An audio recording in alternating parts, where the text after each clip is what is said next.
दोस्तों good morning. आज vlogging का 45वां दिन है और मैं सुबह उठकर फटाफट से अपने योगा क्लास के लिए रेडी हो जाती हूँ। और आज मैं टाइम पे उठी थी इसलिए मैं वॉक करके जा रही हूँ। एक दिन पहले मैं बहुत लेट हुई थी जिसके कारण मुझे स्कूटी से जाना पड़ा था और जाते हुए मैंने व्लॉगिंग शूट नहीं किया था क्योंकि मैं खुद चला रही थी।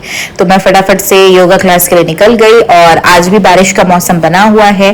तो मैं देखो आप कितने अच्छे से यहाँ पर सफाई हो चुकी है और मैं पहुंच गई अपने योगा क्लास के। लेकिन मैंने देखा कि अभी तक कोई भी नहीं आया और मुझे ऐसा फील हो रहा था कि वाह मैं तो सबसे ज्यादा पंक्चुअल हूँ, कोई भी नहीं आया अभी तक।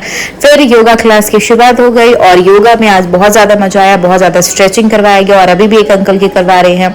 बहुत ज्यादा स्वेटिंग भी हुई। तो ऐसे कुछ हट हट के कभी होता है तो बहुत ज्यादा अच्छा भी लगता है और बहुत ज्यादा थकते भी है। लेकिन योगा टीचर हमें रुकने को नहीं बोलते, वो चाहते हैं कि हम करते ही रहे कुछ नई नई चीजें और मजा भी आता है। तो मैं घर आई और अब देखो स्वेटिंग से मेरा बुरा हाल है। फिर मैं फटाफट से घर की सफाई करने के बाद नहा ली।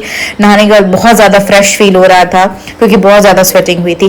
फिर मैंने अपने फ्रूट्स खा लिए जिसमें ड्रैगन फ्रूट, कीवी, खीरे, गाजर, अमरूद। फिर मैं निकल गई, मुझे राखी खरीदना था और मैं जैसे गई और मैं बहुत बुरे तरीके से फंस गई क्योंकि बहुत गंदी वाली बारिश हो रही थी। मैंने आपको सुबह भी कहा था कि आज बारिश का मौसम है। फिर मैंने आराम से राखी खरीदा और फिर मैं भीगते हुए ही अपने घर पहुंच गई। फिर मैंने गरम गरम अपना ग्रीन टी बनाया, उसके बाद रात में खाने की तैयारी, उसके में पनीर बना लिया और फिर से मैं नहा ली क्योंकि मैं बहुत ज्यादा भीग गई थी और नहाना ही बेस्ट होता है। तो मैं नहा के बहुत ज्यादा हल्का फील कर रही थी। फिर मैंने बाहर का मौसम देखा कि अभी भी हल्की हल्की बारिश हो ही रही है।